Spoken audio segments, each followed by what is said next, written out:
불안한 게 제일 커요. 불안하고 빗소리만 나도 이제 가슴이 철렁하고. 한다고 하고는 그냥 덮어놓는 거죠. 작년하고 달라진 게 거의 없잖아요. 영도 보초방 같은 경우는 평균이 한 평이 평균 사이즈라고 보시면 됩니다. 일종의 불행 경쟁이라고 생각하거든요. 내가 더 열악하다, 내가 이 집에서 죽게 생겼다라는 것들을 서로 증명해내면서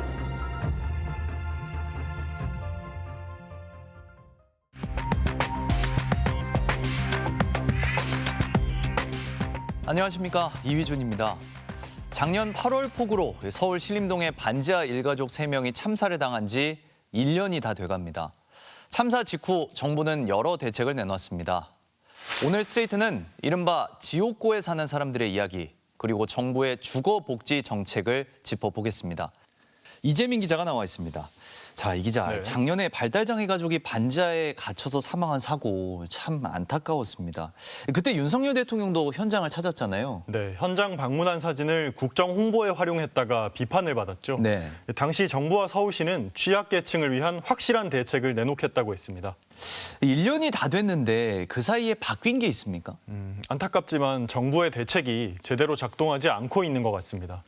여전히 많은 사람들이 반지하에서 올해도 폭우를 두려워하며 떨고 있습니다.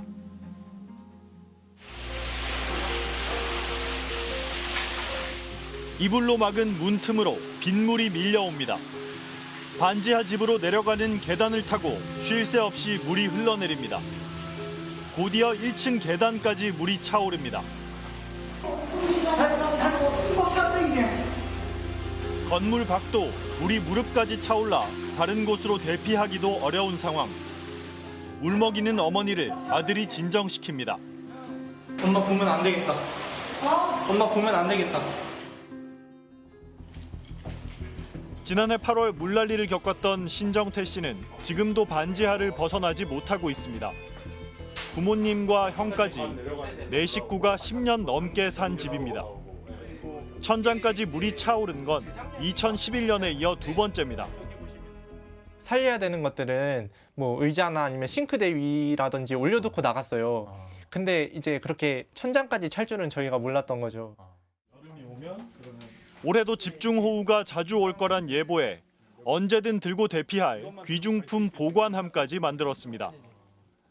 저 돌잡이 때 사진인데, 근데 그 저희 뭐 가죽 앨범 같은 거는 사실 작년에 다 버려가지고 사실은 그냥 그 돈 주고 못 살 만한 것들 위주로 넣어둔 것 같아요. 다른 건 그냥 다시 사면 되니까. 침수 후 도배는 새로 했지만 습기가 많은 반지하라 곰팡이는 다시 피고 있습니다.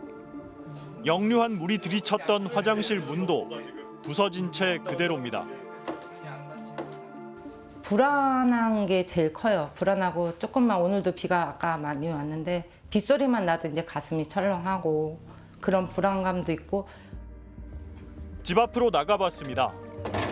맨홀 뚜껑 위로 끈 2개가 나와 있습니다.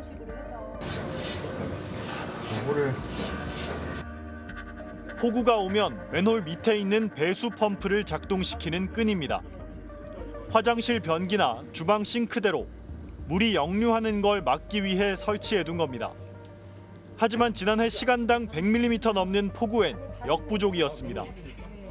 그때 당시 물이 한 요 정도 찼었어요. 요 정도 찼으니까. 허리까지? 예. 네. 그러니까 여기에도 물이 역류가 안 할 수가 없잖아요. 해놨어도 저 물이 넘어가는 거니까.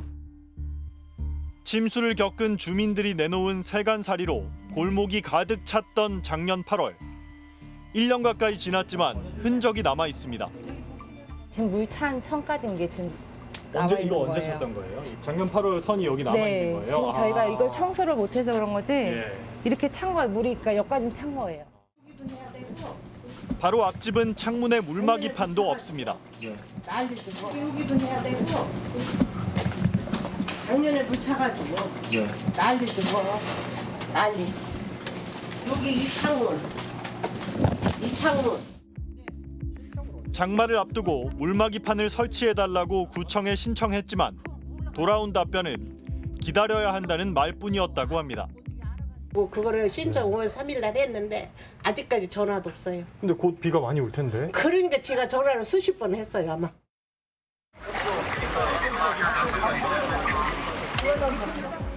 작년 8월 폭우로 서울 관악구에서만 열흘 동안 554가구가 침수 피해를 입었습니다. 반지하에 살던 일가족 3명은 목숨을 잃었습니다. 윤석열 대통령은 이튿날 참사 현장을 찾았습니다. 쪼그린 채 내부를 살피더니 왜 대피를 못했는지 묻습니다. 근데 여기 어떻게 여기 계신 분들 미리 대피가 안 된다는 거잖아요. 순식간에 딱이 소실을 대통령실은 참사 현장 방문 사진을 국정 홍보 자료로 만들어 홈페이지와 소셜미디어에 올렸다가 비판을 받고 삭제했습니다. 취약계층에 대한 확실한 주거안전 지원 대책을 조속히 마련하겠다고 했는데 어떨까요? 일가족 3명이 숨진 참사 현장 주변 반지하 집들을 점검해보니 물막이판이 없는 곳도 많았습니다. 있어도 구멍이 뚫려 재구시를 못하는 경우도 있습니다. 우리가 이런 거잖아요. 다 막아도 어느 정도 어디인가에 구멍이 있으면 사실 막는 의미가 없는 거잖아요. 고정식 방범창이 설치돼 있어 비상시 창문으로 탈출할 수 없는 곳도 많았습니다. 탈착식으로 한다거나 비상시에는 개방할 수 있는 구조로 바꾸는 것들 이런 것들이 지금 현재는 좀 가능한 방법이 아닐까 싶습니다. 물막이판은 얼마나 설치됐을까요? 서울시가 지난 3월에 만든 문건입니다. 침수 방지 시설 설치를 6월까지는 끝내겠다고 했습니다. 서울시가 전체 반지하 23만 가구 가운데 침수 방지 시설이 필요하다고 판단한 곳은 2만 8천여 가구. 하지만 물막이판과 역류 방지기 같은 시설이 설치된 곳은 9,500가구, 33%에 그칩니다. 왜 이렇게 더딜까요? 반지하 가구를 전수조사하겠다고 했다가 천여 가구만 표본조사하겠다고 바꾸더니 인력이나 예산상 한계가 있었습니다. 그래서 통계청도 표본조사를 하는 거 아니겠습니까? 그러니까 처음부터 발표를 잘못하신 거잖아요. 예, 의지가 앞섰습니다. 다시 전수조사로 오락가락하면서 실태조사에만 올해 5월까지 10달이나 걸렸다고 합니다. 왜 그런지가 제일 이해가 안 돼요. 한다고 하고는 그냥 덮어놓는 거죠. 그래서 비 안 오기만을 바라야겠다라고 저는 생각했어요. 작년하고 달라진 게 거의 없잖아요. 차수판 가지고 안 되는 집들이 얼마나 많을 텐데. 작년 폭우 때 그렇게 피해가 컸는데 1년이 다 되도록 제대로 대비를 못한 거네요. 서울시가 오락가락한 게 문제였던 것 같습니다. 처음에는 23만 가구를 전수조사하겠다고 했다가 인력과 예산이 없다면서 또 천여 가구만 표본조사하겠다고 말을 바꿨다가 다시 뒤늦게 전수조사를 했습니다. 이 과정만 10개월이 걸렸습니다. 결국 뒤늦게 올해 이제 전수조사를 했는데 넉 달 만에 끝냈네요. 네, 서울 성동구 같은 경우에 작년에 석 달 만에 3,800여 가구 전수조사를 했습니다. 물론 쉬운 일은 아니지만 서둘렀다면 충분히 할 수 있었다는 뜻입니다. 예, 근본적인 대책은 반지하 주민들을 지상으로 이주시키는 걸 텐데 그건 어떻게 되고 있습니까? 결론부터 말씀드리면 된 게 거의 없습니다. 서울시가 돈을 들여서 반지하 주택을 사들이고 여기 사는 사람들을 이주시키겠다고 했지만 실제로 이주한 가구는 전체의 1%밖에 안 됩니다. 작년 8월 침수 피해를 입은 서울 관악구의 반지하 집입니다. 장대비가 내리던 그날 물을 퍼내고 이불로 문틈도 막았지만 소용이 없었습니다. 그래서 물벼락 맞았지. 그 당시 물이 안에 이 정도는 찬 것 같은데. 그러니까 여기 저희가 그때 당시는 여기 냉장고 여기다 놨는데 냉장고 다 넘어져가고 물에 떠다녔는데 집안에서. 그렇다고 이사도 쉽지 않습니다. 지금 살고 있는 방 2개짜리 반지하는 보증금 1,500만 원에 월세 20만 원. 같은 동네 원룸은 1층이 전세 1억 1천만 원, 2층은 보증금 5천만 원에 월세 55만 원입니다. 보증금 낼 목돈이 적어도 3, 4천만 원이 더 있어야 지상으로 올라갈 수 있는 겁니다. 돈이 있으면 좋은 집에서 살기 싶은 생각이 어찌 없겠어요. 1층, 2층이나 이런 거 좀 임대를 하자게 되면 값이 좀 비싸죠. 이건 아주 값이 저렴하니까. 저소득층 주거 안정을 위해 정부가 지급하는 주거급여는 서울 1인 가구 기준 월 33만 원. 이 돈으로 이 동네에서 구할 수 있는 집은 얼마나 될까요? 모두 967개. 반지하가 200개 남짓, 지상도 700개가 넘습니다. 하지만 지상은 보증금이 대부분 억대입니다. 보증금 1억 6천에 24만 원도 있고 2억 24만 원짜리도 있고. 월세를 낮춰놓고 관리비를 왕창 올려놓은 곳도 있습니다. 이런 것도 있습니다. 1000에 29만 원인데 관리비가 26만 원이에요. 반지하랑 지상층이랑 가격 차이가 월세만 따져도 월 20만 원 정도가 차이가 나고요. 서울 성북구의 또 다른 반지하 주택. 60대 여성 홍모 씨가 혼자 새들어 사는 집입니다. 서랍을 열자 다 쓴 휴지심 여러 개가 보입니다. 제가 이제 하도 곰팡이가 나오니까 여기에다가 습기 차지 말라고. 곰팡이가 너무 심해 소중한 물건들을 다 버려야 했습니다. 비디오 같은 거 내가 다 찍어놓은 거 다 버리고. 가전제품 다 못 갖고 오고 다 나한테 소중한 거죠. 너무 속상해요. 하지만 이사는 꿈도 못 꿉니다. 홍 씨는 걸어서 10분 거리 아파트에서 일합니다. 종일 계단을 오르내리며 청소하고 한 달에 125만 원을 법니다. 보증금 500만 원에 월세는 20만 원. 주머니 사정이 뻔한데 직장은 가까워 이제 반지하에서 벗어나는 게 쉽지 않습니다. 이제는 새로운 데서 내가 적응을 하는 게 쉽지가 않아요. 해봤기 때문에 내가 여기 와서 이제 알아. 이제 이 사람 그나마 내 얼굴을 익히고 알고 그런 사람들이 이 주위의 사람들이잖아요. 반지하는 전국 32만 7천여 가구, 수도권에만 96%가 몰려 있습니다. 반지하 가구 월 평균 소득은 190만 4천 원. 전체 가구 평균보다 100만 원 이상 적습니다. 일자리를 찾아 서울로 왔는데 소득 수준에 맞는 집이 없다 보니 반지하를 전전하는 경우가 많은 겁니다. 콜센터에서 근무를 하고 있고요. 저희 큰아들 같은 경우도 같은 콜센터에서 근무를 하거든요. 지방 가면 그 돈으로 전세도 얻을 수 있고 한데 왜 못 가냐고 하는데 또 저희 입장에서는 직장이랑 최대한 가까운 데를 있으려고 하다 보니까 그런 것도 있고. 침수된 집이 누군가에겐 어쩔 수 없는 선택이 되기도 합니다. 70대 김성근 씨 부부와 아들, 딸 4식구는 작년 8월 침수됐던 신림동 반지하로 이사 왔습니다. 집도 높고 뭐 물만 찼을 뿐이지 싹 소리 해놓으니까 새집같이 괜찮더라고. 그래서 내가 이사 온 거예요. 작년까지 살던 다세대 주택 1층 집은 보증금 8천만 원에 월세 20만 원이었습니다. 지금 사는 집은 월세는 같은데 면적이 2배가 넘습니다. 전세 보증금 1억 3천만 원은 LH에서 지원받았습니다. 주거급여와 연금 수입 95만 원으로 한 달 먹고 사는 김 씨 입장에선 월세 부담이 늘면 생활이 힘듭니다. 한 번 이사하려면 얼마나 힘든 줄 알아요? 나도 힘도 없는데 그것도 그렇고 이사 왔으니까 한 4년 살아보고 그때가 내가 안 죽고 살아있으면은 한번 또 알아보든지 해야지. 뇌 질환이 있는 부인이 제대로 걷지 못해 작년처럼 집이 침수될까 봐 걱정이 큽니다. 아이고 착잡하죠. 아직 내 이것만 저렇게 안 아프면 모르는데 내가 아니면 뭐 먹는 것도 안 되고 하여튼 하나부터 열까지 다 해줘야 되니까. 서울시는 작년 8월 폭우 참사 이후 반지하 주민을 지상으로 이주시키겠다고 했습니다. 공공임대주택 입주를 지원하고 한 달에 20만 원씩 2년 동안 주거 바우처를 준다는 대책도 내놨습니다.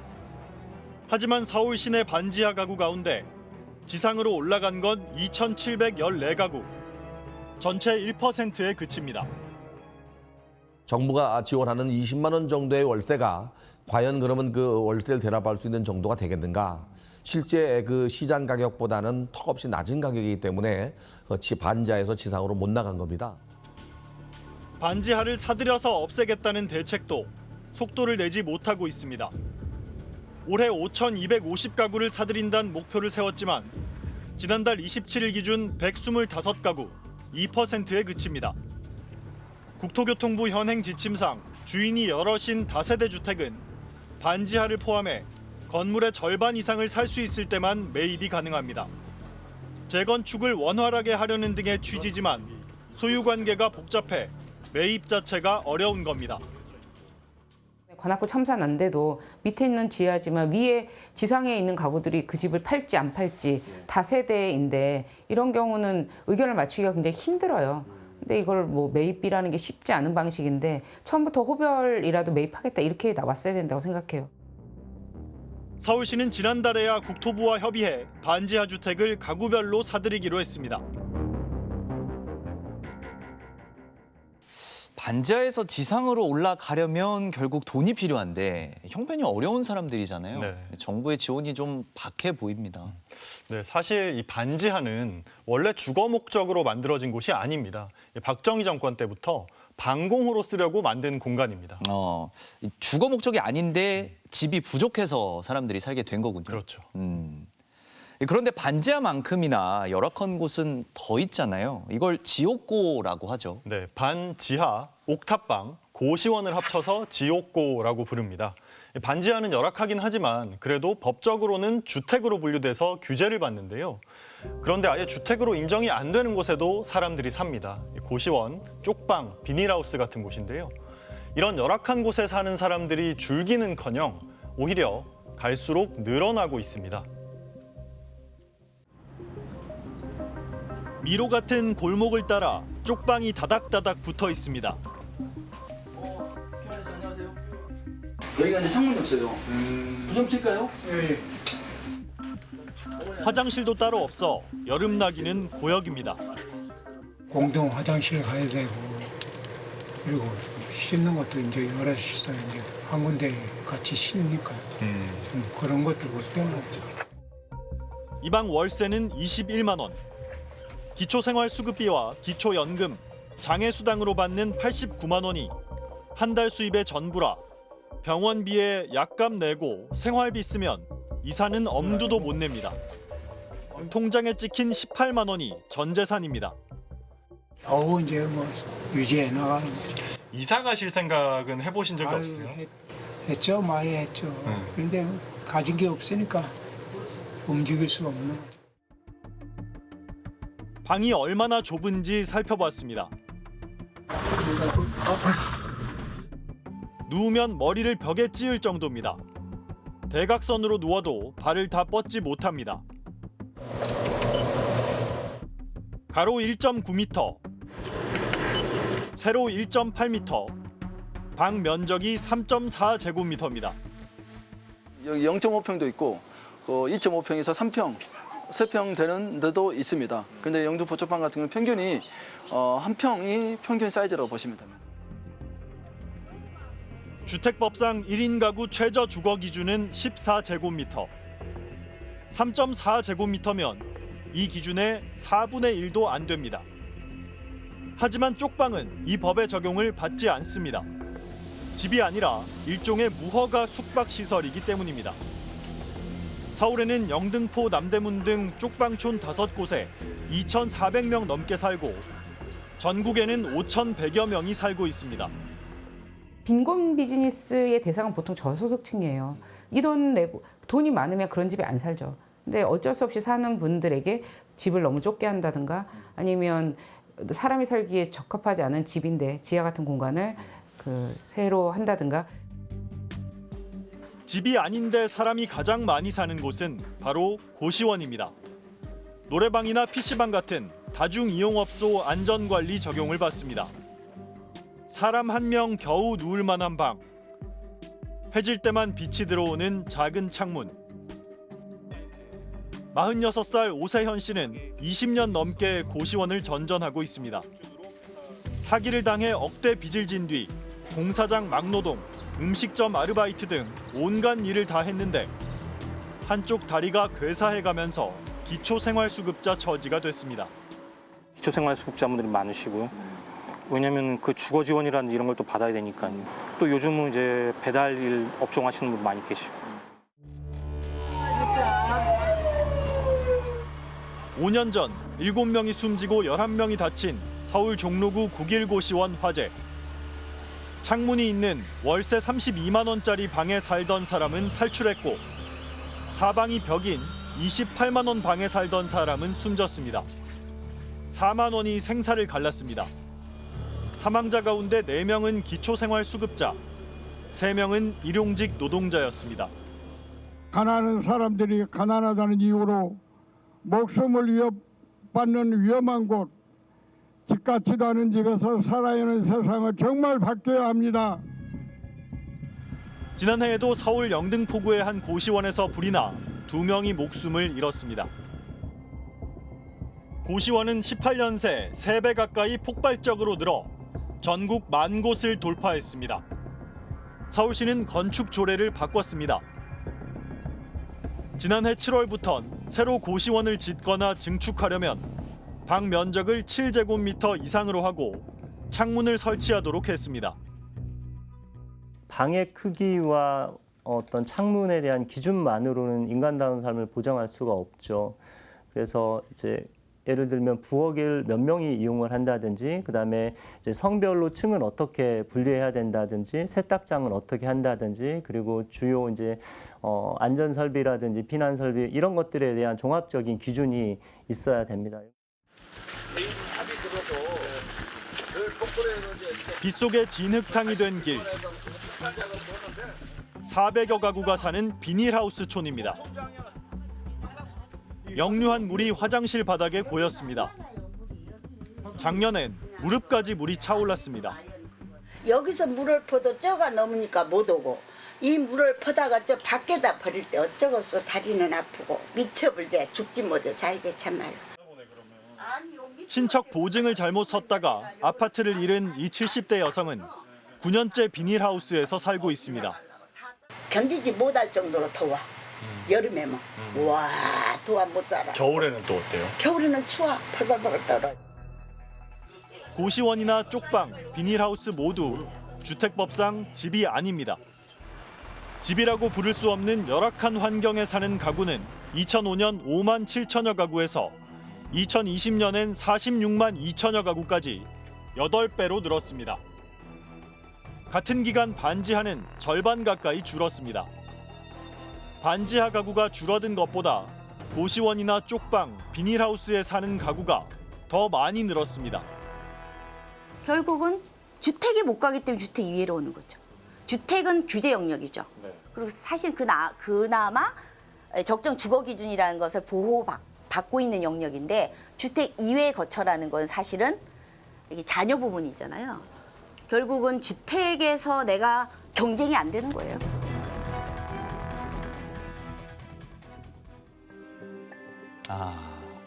우리나라가 선진국이 된 줄 알았는데 저런 열악한 곳에 사는 사람들이 왜 이렇게 늘어난 겁니까? 여러 원인이 있겠지만 우선 1인 가구가 크게 늘어났는데 상당수가 경제적으로 어렵다는 게 문제입니다. 전체 기초생활수급 가구의 70%가 1인 가구입니다. 우리 사회 격차가 점점 더 이렇게 벌어지고 있는데 정부의 주거복지 정책이 제대로 작동하지 않고 있는 것 같습니다. 반지하 32만 가구에 주택도 아닌 곳에 사는 46만 가구. 정부가 복지 정책을 좀 더 많이 펴야 하는 거 아닙니까? 그렇습니다. 결국 다른 많은 선진국들이 하고 있는 것처럼 최소한의 주거 환경을 갖춘 공공임대주택이 더 많이 필요해 보입니다. 하지만 윤석열 정부에서 관련 예산이 대폭 줄었습니다. 이렇다 보니 형편이 어려운 사람들끼리 공공임대주택에 들어가려는 경쟁이 더 치열해지고 있습니다. 전세 사기로 쑥대밭이 된 인천 미추홀구. 이 아파트는 한 동 60채 전체가 통째로 경매에 넘어갔습니다. 현재까지 경찰이 확인한 전세 사기 피해자는 전국에 3,000명 가까이 됩니다. 이 사람들은 어디로 가야 할까요? 정부 대책은 크게 2가지입니다. 먼저 경매로 넘어간 주택을 피해자가 희망할 경우 우선 매수할 수 있는 권한을 줍니다. 하지만 이미 대출받아 마련한 보증금도 다 못 받을 처지인데 또 빚을 내기는 피해자들 입장에서 큰 부담입니다. 우선 매수권을 받는다고 해도 어차피 저는 대출을 받아서 이 집을 사야 되는 거예요. 어쨌든 대출이에요. 낙찰을 받는다고 해도 전혀 도움은 안 돼요. 아니면 LH 등 공공기관이 매입한 피해 주택에 공공임대로 최장 20년간 살 수 있도록 했습니다. 문제는 재원입니다. 정부는 기존 예산으로 조달한다는 계획입니다. 공공기관에서 매입해서 공공임대주택으로 전환함으로써 이미 있는 매입임대 제도의 대상 물건으로 포함을 시켜서 주거 안정의 혜택을 제공하겠습니다. 그런데 올해 정부 공공임대주택 예산은 17조 5천억 원. 지난해보다 22%, 5조 원 가까이 삭감했습니다. 이 가운데 전세 사기 피해자들의 주거 안정을 위해 활용하겠다는 매입 임대 예산이 가장 많이 줄었습니다. 지난해보다 3조 원 넘게 깎였습니다. 반지 하나 고시원에 사는 주거 취약계층들을 위한 임대주택을 확보하는 데에도 예산이 빠듯한데 전세 사기 피해자까지 대상자가 더 늘어난 겁니다. 추가 예산이 있어야지 지금 더 어려운 사람의 돈을 뺏어오는 형국이 되는 거잖아요. 그래서 이것도 지금 매입 임대가 추가 예산 없이 하는 거는 지금 유명무실하다. 정부가 줄인 공공임대주택 예산은 더 있습니다. 수도권에 최대 1억 3천만 원까지 전세 보증금을 지원해주는 전세임대도 3,500억 원, 8% 가까이 깎았습니다. 이미 사업 진행에 빨간불이 들어왔습니다. 지난 5월 LH는 갑자기 전세 임대 사업을 중단한다고 공고했습니다. 이유를 묻자 전세 사기 사건이 발생해 3, 4월에 신청자가 몰려서 그런 것 같다며 조만간 예산 소진이 예상됐다고 했습니다. 굉장히 주거 빈곤층에게 동학줄 같은 그런 제도인 건데 이것을 중단시켰다라고 하는 것은 사실은 동아줄을 끄는 것이고 주거사다리를 걷어찬 것과 정말 다르지 않은 거죠. LH는 한 달여 만인 지난달 29일부터 다시 전세 임대를 공급하겠다고 했습니다. 대상은 반지 하나 고시원에 사는 주거 취약계층 등으로 한정했습니다. 기존 수혜 대상이었던 기초생활수급자나 한부모 가족, 신혼부부, 대학생은 받을 수 없습니다. 물량도 서울 353가구, 전국 1,500가구로 제한됐습니다. LH가 각 지자체에 보낸 공문엔 기금 소진 시 지원이 중단될 수 있다면서 초과 물량은 접수받지 않는다고 빨간 글씨로 유의사항을 전달했습니다. 취약계층에게 돌아갈 수 있는 물량이 줄어들 수밖에 없는 거죠. 을과 을의 싸움으로 지금 공공임대주택에 관련해서 뭐라고 얘기는 하든 공급 총량이 지금 줄어들고 있는 상태에서 과거에 비해서 취약계층들이 기회가 줄어들고 있는 건 현장에서도 그런 얘기들을 많이 하시더라고요. 국토교통부는 예산이 소진된 건 아니고 신청 병목 현상이 풀리면 대상을 청년이나 신혼부부로 확대하겠다고 했습니다. 또 전세 사기 피해자들과 주거 취약계층을 위한 매입 임대 예산을 작년에 다 집행하지 못했다며 올해도 예산이 충분할 거라고 밝혔습니다. 전체 공공임대주택도 축소가 아니라 탄력적 공급이라면서 예산이 부족한 부분이 있다면 기금 운용을 통해 확충하겠다고 했습니다. 공공임대 아파트 대기자는 지난해 6월 기준 7만여 명. 대기 순번을 받고 길게는 10년 넘게 기다립니다. 공급 확대가 절실하지만 현실은 거꾸로 가고 있습니다. 저는 이게 일종의 불행 경쟁이라고 생각하거든요. 내가 더 힘들다, 내가 더 열악하다, 내가 이 집에서 죽게 생겼다라는 것들을 서로 증명해내면서 그 매입임대주택을 들어가야 되는 방식이 되는 거죠.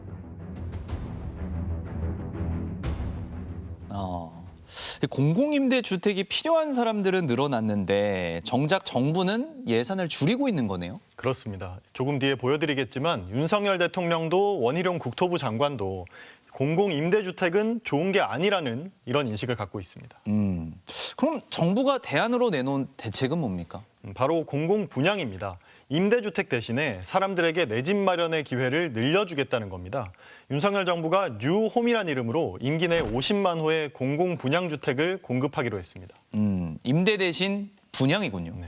근데 아무리 저렴하게 공급하는 이 공공주택이라고 해도 결국엔 집을 사려면 돈이 필요하지 않습니까? 네, 맞습니다. 당장 가난과 지옥고에 시달리는 사람들을 위한 정책은 아닌 것 같습니다. 더 큰 문제는 이 공공분양 정책이 갖고 있는 부작용인데요. 공공임대가 불행 경쟁이라면 공공분양은 로또 대회라는 생각이 들 정도입니다. 서울 동작구 옛 수도방위 사령부 부지입니다. 한강이 내려다 보이고 지하철 9호선 노들역과 노량진역도 가깝습니다. 전용 59제곱미터 255가구가 공공분양으로 공급되는데 지난달 사전 청약에 7만 2천 명이 몰렸습니다. 지하철 1호선하고 9호선 더블 역세권이고 한강 조망이 되고 주변이 공원하고 한 강을 볼 수 있어서 이게 최고죠. 평균 경쟁률 283대 1. 79가구 물량 일반 공급엔 5만 명 넘게 신청해 경쟁률 645대 1로 역대 공공분양 중 가장 높았습니다. 신혼부부 특별 공급도 210대 1, 생애 최초는 181대 1로 관심이 뜨거웠습니다. 추정 분양가 8억 7천만 원. 주변 아파트 시세보다 4억 원 이상 쌉니다. 금매라고 생각되는 게 13억 정도고요. 컨디션 좋으면 14억 정도? 이 정도도 거래는 가능하죠. 이 아파트 가격이 오를 수 있겠다 이런. 그렇죠. 4억 이상 볼 수 있죠.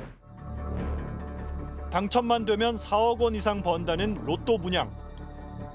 그런데 청약 조건을 보면 이른바 부모 찬스를 쓸 수 있는 금수저 무주택자들을 위한 분양이란 말이 나옵니다. 일반 공급은 월 평균 소득이 3인 가구 기준으로 650만 원 이하여야 합니다. 9억 원 정도 되는 집을 사려면 번 돈을 모두 저축해도 11년 넘게 모아야 하는 셈입니다. 최대 5억 원까지 빌릴 수 있다고 해도 3억 원 이상은 현금으로 갖고 있어야 합니다. 말이 안 되는 게 어떻게 그거를 사냐고. 그냥 풀대출 연끌 하라 해서 또 전세 주고 그냥 그 갭 투자하라 그거 아니에요 사실. 이게 가능한가 싶은 당첨 전략까지 나옵니다. 필승 전략이라고 하나? 그게 이제 같이 살고 혼인신고 안 해서 몇 년 살면서 돈 모으다가 애 태어날 때 혼인신고를 해서 신혼 3년 미만에다가 유자녀 하나 해다가 점수 그렇게 많이 하더라고요. 수억 원 시세 차익을 운에 맡기는 아파트에 과연 공공이란 이름이 어울릴까요? 이게 지금 정말 집이 필요한 분들 소득에 맞는 그런 수준의 귀속할 수 있는 그런 주택 공급 방법인가 이런 의문을 다시 한번 제기하지 않을 수가 없습니다. 공공임대보다는 분양으로 집을 사게 해주겠다는 정부 기조는 확고합니다. 공공임대주택을 굉장히 선으로 알고 있는 분들도 많이 있습니다만은 공공임대주택을 많이 지어서 공급을 하다 보면은 중앙정부나 지방정부가 상당한 이런 재정 부담을 안게 되기 때문에 또 납세자에게 굉장히 큰 부담이 되고 전반적으로 우리 경제의 부담 요인으로 또 경기 위축 요인으로 작용이 될 수가 있습니다. 원희룡 국토교통부 장관은 재작년 전 정부 공공임대주택 제도를 이렇게까지 표현했습니다. 내 집 마련을 탄압하고 모든 국민들을 월세 임대주택에 살아라. 월세 소장농을 강요하는 이 잘못된 주택 정책을 근본적으로 바꿔야 되고요. 실제로 공공임대주택에 사는 사람들은 어떻게 생각할까요? 임대주택 제도에 대해 10명 중 8명 꼴로 만족했습니다. 청년들의 입주율이 높아요. 그러면 그렇지만 그렇게 오래 살면서 그렇진 않아요.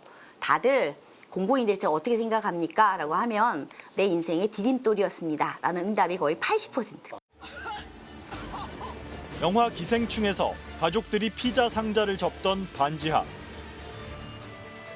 폭우가 내리자 집이 물에 잠깁니다.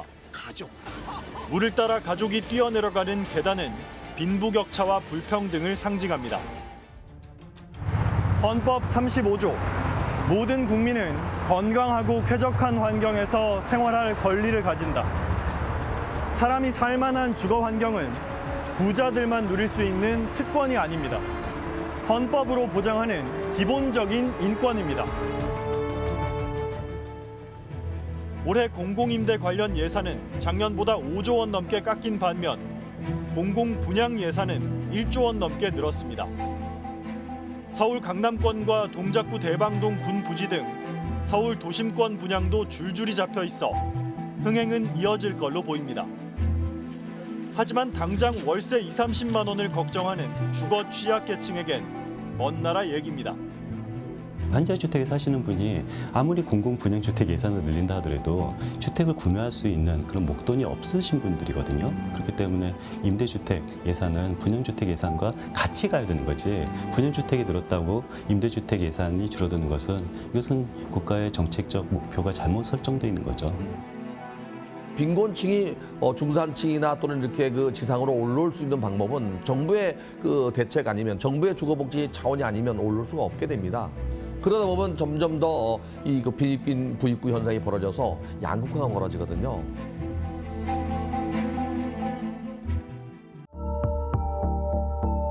유럽에선 공공임대주택을 사회주택이라고 부른다고 합니다. 가장 안전해야 할 집에서조차 죽음의 공포를 느껴야 하는 현실 앞에서 국가의 책임을 다시 생각합니다. 탐사기획 스트레이트, 다음 주에 찾아뵙겠습니다.